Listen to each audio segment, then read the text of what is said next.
Депутат Госдумы Артур Таймазов в ходе встречи с главой Ингушетии высказал предложение об открытии в регионе волонтерского ресурсного центра. На встрече, участие в которой также приняли депутаты Госдумы, обсуждались перспективы совместной деятельности по реализации ряда проектов партии «Единая Россия». По словам Артура Таймазова, проект об открытии в Ингушетии волонтерского ресурсного центра он планирует реализовать во всех регионах СКФО. Он попросил Юнусбека Евкурова оказать содействие для реализации проекта на территории республики.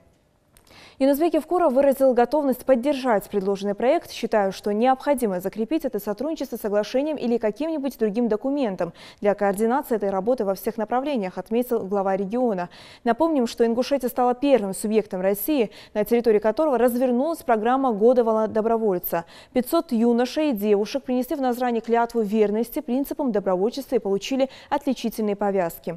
Депутат Госдумы Елена Бондаренко в свою очередь предложила Юнусбеку Евкурову возглавить группу реагирования в социальных сетях по реализации одного из главных проектов «Единой России» под названием «Городская среда». Глава Ингушетии заверил гостей, что готов помочь и поддержать партийные проекты. Это центр подготовки волонтерства. То есть сегодня волонтеры Победы, волонтеры экологи, медики, они все по разным направлениям, как бы каждый из них, каждое направление живут они сами по себе. Сегодня я хочу их объединить и в целом же на Кавказе создать в каждой республике такие центры.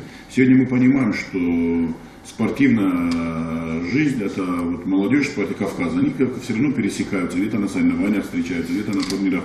А вот именно вот эта активная молодежь, она сегодня никак не пересекается, я имею в виду студенты.